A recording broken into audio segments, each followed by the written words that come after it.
Hello there, everyone. It's Kristi, and I normally don't do a video on the Mondays, but because I'm planning on going out tomorrow night, I thought I should make sure you guys had some content for this week. And in aid of getting things done, like scratched off my to-do list, I have decided to really finish up things that are outstanding before getting back to my regular schedule.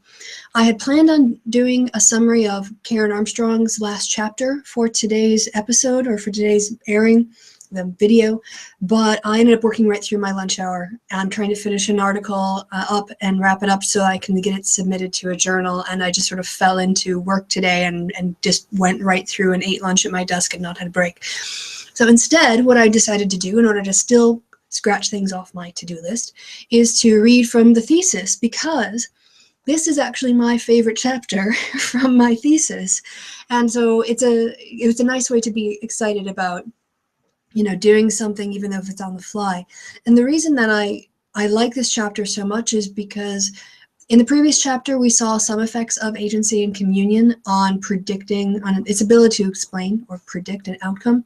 But here we're looking at attitudes, and we're going to see the effects a lot more clearly as they have an impact on people's attitudes rather than directly on whether or not they vote or directly on whether or not they support Labor or the Conservatives. And in this chapter, I go through several different attitudes, and today I'm just going to get as far as left-right self-placement, and we'll pick it up with socialist laissez-faire and libertarian authoritarian scales in another video. Getting started. Chapter 5. Sex, Gender, and Political Attitudes. In Chapter 1, I reviewed how previous literature has accounted for the formation of gender gaps. One way is through differences in attitudes on political issues rather than differences in the weight individuals give to their political considerations. One example is the continuing sex difference in American men and women's political preferences. In the most recent U.S. presidential election, 56% of female voters supported Barack Obama, in comparison with 49% of men, and 48% of male voters supported John McCain, compared with 43% of women. Gender gaps may also arise from differences in the salience of issues. In this scenario, the differences arise not only from differences in attitude, but also from differences in the weight or importance the issue has for the individual. In this chapter, I will be investigating whether or not there are sex differences and/or gender differences on a series of measures commonly used to assess an individual's political attitudes. The reader may recall from Chapter 1 that in her research into an ideological gender gap, Pippa Norris concluded that there were no consistent ideological differences in men and women's political views. The result of analysis contained in Chapter 4 indicated that agency and communion, measures of gender distinct from the variable for biological sex, provide a separate and distinct piece of explanatory information in some analyses of vote intention and vote choice. In this chapter, incorporating measures of both sex and gender, I will examine the data to determine whether there are any sex and gender differences in political attitudes when both measures are included within a socio-demographic model. The intention here is not to provide a model which can account for a large amount of the variance in political attitudes, but rather to determine whether, 1, gender measures are statistically significant when they are included in a socio-demographic analysis, 2, sex is significant after controlling for gender, and 3, whether gender measures provide a pattern of consistent coefficients indicative of ideological directions. As with the previous chapter, the measure of emotional vulnerability is included as a control variable as per the recommendations by Ward et al. The measures tested in this chapter have been selected because they are used in typical measures of political attitudes.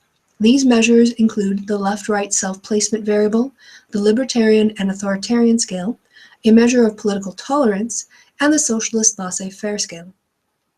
In addition, I include analysis of 2 new scales which were included in our dataset to investigate gendered morality, measures of attitudes on equality and on kindness. In a later section, we will examine the role of sex and gender in political partisanship and partisan preferences. The first series of regression models are conducted upon interval-level variables and use ordinary least squares regression. Drawing upon theory outlined in the preceding chapters and previous findings, I offer two additional hypotheses that will be tested against the evidence. Hypothesis 6. Agency will have a positive and statistically significant relationship with attitudes associated with the political right or conservative attitudes. Hypothesis 7. Communion will have a positive and statistically significant relationship with attitudes associated with the political left or liberal attitudes. As mentioned in the previous chapter, the sociological framework is grounded in the notion that an individual's social context, characteristics, and psychology are important to political behavior. In the previous chapter, I attempted to replicate the sociological model used in political choice in Britain with variables from my own dataset. In this chapter, I am not attempting to replicate any particular model. Instead, I employ as many relevant socio-demographic variables as possible in my exploratory model. I apply consistent model, Model 1 and Model 2, to each of the dependent variables I test throughout this chapter. This model takes the form of: the dependent variable will be some function of a constant plus the coefficient of the effect of age, the effect of being married or not, the effect of what age they left education, whether they're a parent or not, if they live in the North or not, and this is in Britain, not in the UK, in Britain, whether or not they identified as a Christian, where they are in the class schema, ranging from having never worked to being a professional or higher technical worker, income, which ranges from less than £5,000 a year up to more than £50,000 per year, whether or not they have a mortgage and / own their home, whether or not they're a woman or a man, and the scores on their agency, communion, and emotional vulnerability measures. This model includes all possible relevant demographic variables contained in the dataset.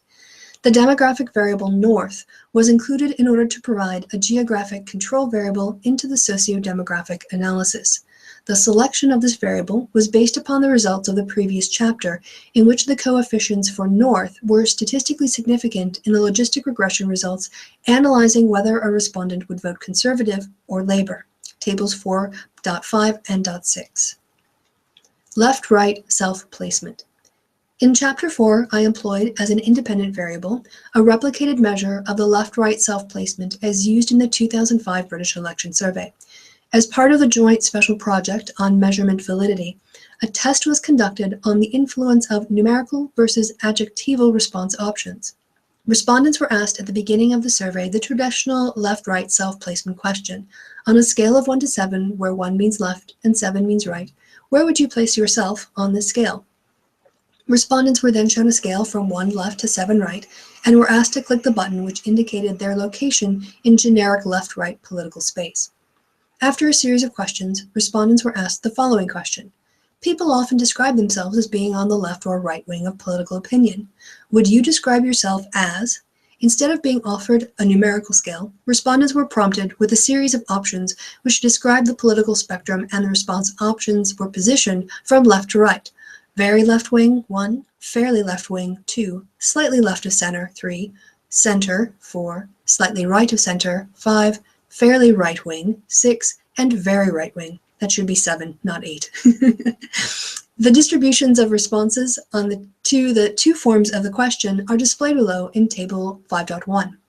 The two measures are highly correlated, with a Pearson's correlation coefficient of 0.84, significant at the 0.01 level using a two-tailed test of statistical significance. Although highly correlated, they are not perfectly correlated, and so the two measures were analyzed using principal components factor analysis with direct Oberlin rotation, missing cases deleted listwise.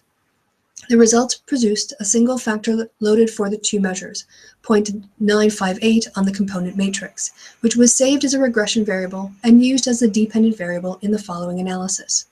The variables used in these models were checked for normality, linearity, heteroscedasticity, outliers, and multicollinearity. No problems were found. So here again is just comparing the distributions of the frequency statistics for numerical and adjectival left-right self-placement. And generally what you find is that when you ask people the question, if you ask people a question in a survey, whether it's an online survey or a face-to-face survey, as long as it's not a self-administered one where they can go back and check, but anything where they can't go back in time and look at what they said before, then after a few minutes, people will generally forget if you ask a second question, even if you ask the exact same question on the topic. If you ask 2 questions on the same thing, most people will not remember that they had been asked that question before. And as we see here, that when you have the wording, what you find is that people are a little bit more likely to put themselves in the center. You can see 43 versus 42. And the distributions, I mean, they're pretty close, but there's a little bit of variation. So when you ask people to do it with just numbers, you get mostly the same responses as with words. But as you can see here, let's say this taking this fairly right wing, you get more people identifying as fairly right wing and slightly fewer identifying as right of center. So these are just these are wording tests that we try to use to understand the best and most accurate way to obtain information from people. So that's just FYI. Model 1, Table 5.2, produces a poor fit, with the socio-demographic model only accounting for 4% of the variance in left-right self-placement. 5 variables were statistically significant. The variable with the largest beta was the measure of Christianity, beta equals 0.12, which was highly significant and associated with self-placement on the right. The next largest beta measures were related to an individual's economic situation. Having a higher income and owning a home or having a mortgage were both associated with the political right, beta equals 0.07 and 0.07 respectively. Finally, living in the North was associated with the political left, as was being a woman, beta equals negative 0.04 for both variables, indicating that the variable contributes to the variance explained in Model 1.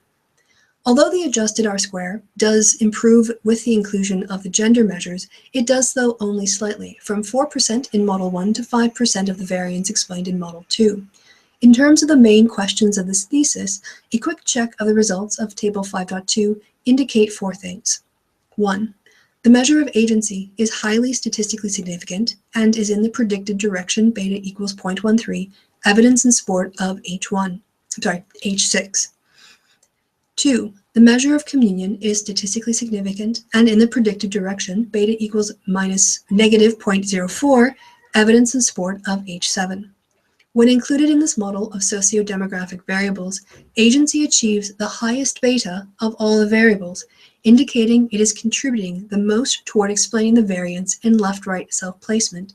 And 4, when measures of gender are included, the sex variable ceases to be statistically significant.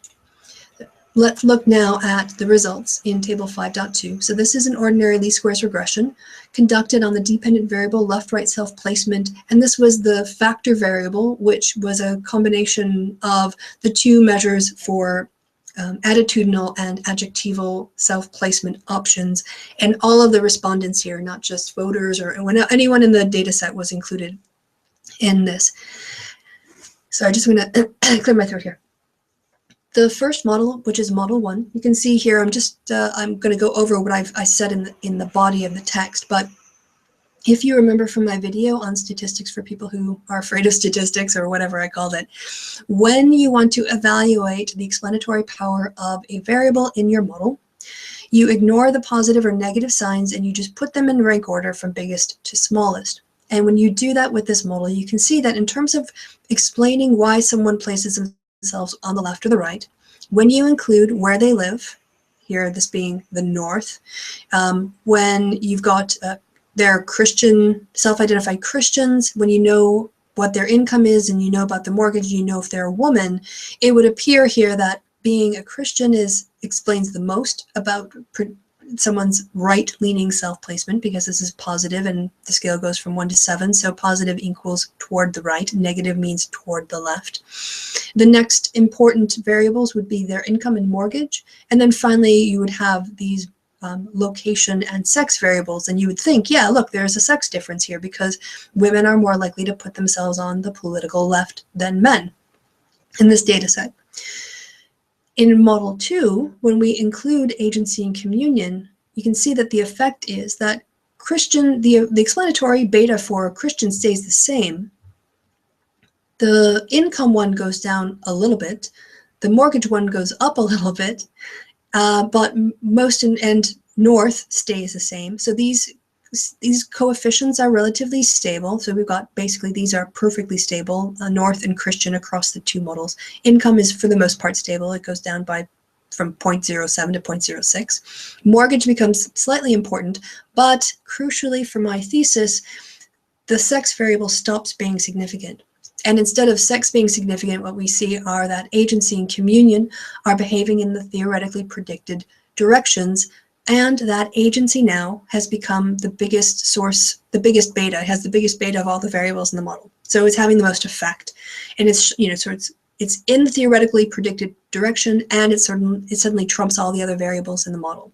And we have communion here at 0.04, which is still within what social scientists consider a tolerable amount of error. That would be 0.05 is the cutoff, and that would say if we did 100 times where we did the same survey and we repeated it 100 times, 5 times out of those 100 we would get coefficients that were different from what was actually happening in the population. Whereas in the case of agency, we'd have to repeat that same thing 1,000 times, and we'd only find one example where it would be not what was in the population. So we're really confident about agency, and we're still confident to call it statistically significant on communion, but agency is clearly like a very strong factor here, and it's a highly significant one. These results suggest, contrary to Pippa Norris's original conclusion in 1986, there appears to be an ideological gender gap in Britain. The difference, of course, is that the ideological gender gap can only be detected when using appropriate and conceptually accurate measures of gender. Ideological gender differences cannot be detected when using measures of biological sex. To determine whether or not it can be said that there is an ideological gender gap in Britain, more analysis on other traditional measures of political attitudes is reviewed below. Actually, it should be reviewed below.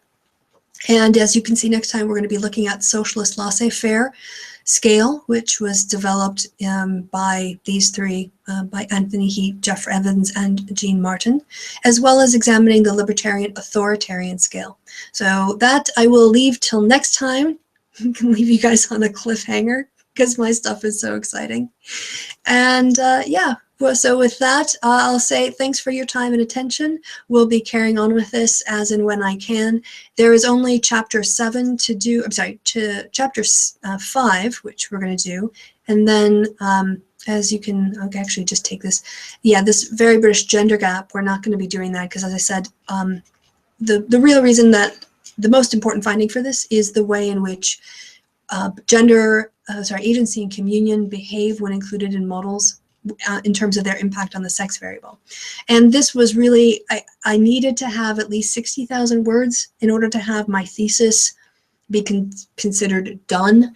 And so in order to make sure that I met that word count, I added another chapter, and it had some value to it, but it doesn't really tell more of the story than I'm going to have told you by the end of chapter 5. So once, and it's long, oh my gosh, is it long? It goes on and on and on. So then we're going to be skipping that one, although I might make reference to it. And then the final thing that we have to do after chapter 5 is the conclusion. And that is not quite as long. What does it go from page 174 through till 174 until 183. So it's only 10 pages long. And then I will also have touched on whatever findings I had from chapter 6, and then it just gets to the bibliography, and the bibliography goes on and on and on and on and on and on and on because it's a thesis. So it's basically kind of like doing a book, which is why it took me 3.5 years to research and analyze and write. Yeah, so that's it really.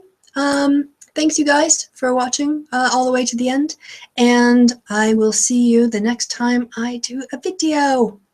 You guys are awesome. We'll see you later.